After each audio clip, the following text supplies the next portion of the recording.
Most people think bomb disposal experts just cut the red wire or the blue wire like in movies. But real explosive ordnance disposal is a methodical, scientific process where one mistake means instant death. These professionals face some of the highest stakes in any career, and they do it with ice-cold precision. So how does someone actually become a bomb disposal expert? What does the process of disarming an explosive device really look like? And how much do these specialists make for putting their lives on the line? Let's break it down. First, let's clarify what bomb disposal experts actually do. They're officially called Explosive Ordnance Disposal Technicians, or EOD Techs.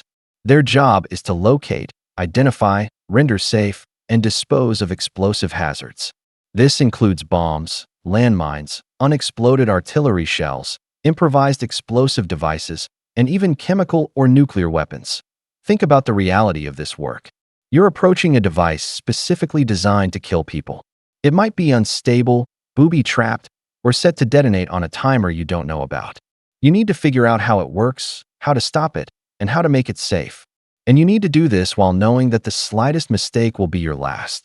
There are different types of EOD specialists. Military EOD technicians work for the Army, Navy, Air Force, or Marines. They handle unexploded ordnance on battlefields, clear routes for troops, and respond to terrorist threats on military installations. Law enforcement bomb squads work for police departments and federal agencies. They respond to bomb threats, investigate suspicious packages, and handle criminal explosives cases. Then there are civilian contractors who work in post-conflict zones, clearing landmines and unexploded ordnance left from wars.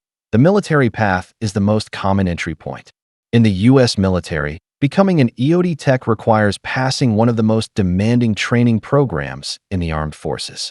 For the Navy, you start with an extensive screening process. Physical fitness, psychological evaluation, background investigation. They need to know you can handle extreme stress without breaking. If you pass screening, you attend the Navy Diving and Salvage Training Center for basic diving training. EOD techs need to be able to work underwater because bombs don't just exist on land. Then you move to the Naval School of Explosive Ordnance Disposal at Eglin Air Force Base in Florida. This is where it gets serious. The EOD school lasts about a year and the attrition rate is around 50%. You learn chemistry, physics, electronics, and mechanical systems. You study every type of explosive device imaginable. Commercial explosives, military munitions, improvised devices. You learn how they're built, how they function, and most importantly, how to render them safe. But it's not just classroom learning. You practice on real explosives under controlled conditions. You learn to approach devices, assess them, and make decisions under pressure. You work with live ordnance, knowing that mistakes during training can still be fatal. The training is designed to weed out anyone who can't handle the mental pressure. The actual process of disarming a bomb is nothing like the movies. There's no dramatic countdown timer with seconds to spare. Real EOD work is methodical and slow. When a suspicious device is reported, the first step is evacuation. Get everyone away from the potential blast radius. The safety of civilians and other responders always comes first, then comes reconnaissance. The EOD tech will use robots, cameras, or simply binoculars to observe the device from a safe distance. They're looking for any information. What does it look like? Are there visible wires or components? Are there signs of booby traps or anti-handling devices? Every detail matters. Next is the approach. Sometimes the tech uses a bomb disposal robot. These robots have cameras, manipulator arms, and tools to interact with the device. But robots have limitations. If the situation requires it, a human tech has to approach in person. This is where the bomb suit comes in. The bomb suit is an impressive piece of equipment, but it's not magic. It's a heavily padded suit with a blast-resistant helmet and visor. It provides some protection against shrapnel and blast waves, but a direct detonation will still likely be fatal. The suit weighs about 80 pounds and severely limits mobility. Working in one is physically exhausting and mentally claustrophobic. Once at the device, the tech conducts a detailed assessment. They're looking at the construction, the power source, the initiator, and the main charge. Is it a simple pipe bomb? A sophisticated military device? An improvised explosive with anti-handling switches? They need to understand the complete circuit before making any moves. The decision process is critical. The tech has three main options: Render safe procedures where they manually disarm the device by interrupting the firing circuit. Disruptors where they use water cannon or projectiles to destroy key components from a distance. Or controlled detonation where they blow up the device in place using additional explosives. The choice depends on the situation, location, and level of risk. If they attempt render safe procedures, every action is deliberate and considered. They might cut specific wires, remove power sources, or separate components. But they're constantly checking for secondary switches or traps. Some devices are designed to detonate if tampered with. One wrong move, and that's it. The mental pressure is extraordinary. You're doing delicate work while wearing a heavy suit in potentially extreme weather. You're sweating, your vision is limited, your hands are constrained by thick gloves. And in the back of your mind, you know that this device was built to kill you. The psychological toll is immense. Communication throughout the process is constant. The tech is usually connected by radio to the team commander and other specialists. They describe what they're seeing, discuss options, and confirm each step before proceeding. No one works alone in EOD. The team structure provides oversight and backup decision-making. After the device is rendered safe or destroyed, the work isn't over. EOD techs collect evidence, document the scene, and analyze the device. If it's a criminal case, they need to preserve evidence for prosecution. If it's a military operation, intelligence from the device can reveal enemy tactics and capabilities. Now let's talk about what bomb disposal experts actually earn. Military EOD techs receive base pay according to their rank, but they also get hazardous duty pay and special skills bonuses. An enlisted EOD tech with a few years of experience might make $50,000 to $70,000 per year, including allowances.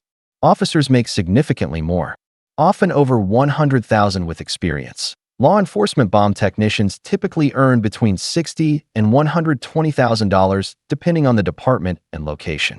Federal bomb techs with agencies like the FBI or ATF can make $90,000 to $150,000 or more. Civilian EOD contractors working in conflict zones can earn $200,000 or more per year, though the danger level is extreme. The job outlook is steady. Military EOD forces are always needed. Every police department in major cities has bomb squads. And unfortunately, the threat of explosive devices isn't going away. Terrorism, criminal activity, and legacy unexploded ordnance from past conflicts ensure continued demand. The physical requirements are intense. Perfect vision or correctable to perfect. Excellent hearing. Cardiovascular fitness. The ability to work in confined spaces and extreme conditions. You might be working in desert heat wearing an 80-pound suit, or underwater in freezing water, or inside a collapsed building. Your body needs to handle it all. The mental requirements are just as demanding. You need exceptional spatial reasoning and mechanical aptitude. You have to understand complex electrical and mechanical systems instantly. You need perfect attention to detail because missing one wire could be fatal. And you need emotional control under the most stressful conditions imaginable. Stress management is crucial. Many EOD techs develop rituals or mental techniques to stay calm. Some visualize the procedure step by step before approaching a device. Others use controlled breathing to manage adrenaline. The ability to think clearly when your life is on the line is what separates successful EOD techs from those who can't handle it. The career progression in military EOD is well defined. You start as a junior tech, gain experience on increasingly complex devices, eventually become a team leader, then move into supervisory or training roles. Many military EOD techs transition to law enforcement bomb squads or civilian contracting after their service. The technology in EOD is constantly advancing. Modern robots are more sophisticated with better cameras, more dexterous manipulators, and improved sensors. Portable X-ray systems let techs see inside packages without opening them. Chemical sniffers can detect explosive compounds from a distance. But technology doesn't replace human judgment. It enhances the tech's capabilities while adding new systems to master. The camaraderie in EOD units is intense. Your teammates are the only people who truly understand what you do and what you face. The bond formed when your life depends on your partners creates relationships that last forever. Many EOD techs say the people are the best part of the job. But there's also an unusual aspect to this career. When you succeed, nothing happens. The bomb doesn't explode. People are safe. There's no dramatic victory, just the relief that everyone survived. But that quiet success is exactly what you're working for. Your job is to make sure the worst doesn't happen. The toll on mental health is real. PTSD rates among EOD technicians are significant. Repeated exposure to life-threatening situations, the loss of teammates, and the constant stress accumulate over time. Many EOD techs struggle after leaving the career. Support systems and mental health resources are critical. So, is bomb disposal right for you? If you have exceptional technical aptitude, can remain calm under life or death pressure, and want to do work that directly saves lives, it could be your calling. It's not a job. It's a vocation. The danger is real. The stress is constant. And the consequences of failure are final. But for those who make it, bomb disposal offers something unique. You're doing work that few people can do. You're protecting others from threats they'll never see. And you're part of an elite community that understands courage isn't the absence of fear. It's performing perfectly when fear would be the most rational response.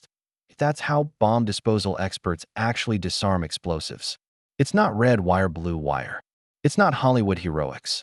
It's methodical, dangerous, and demands perfection every single time. These professionals walk toward danger that everyone else runs from.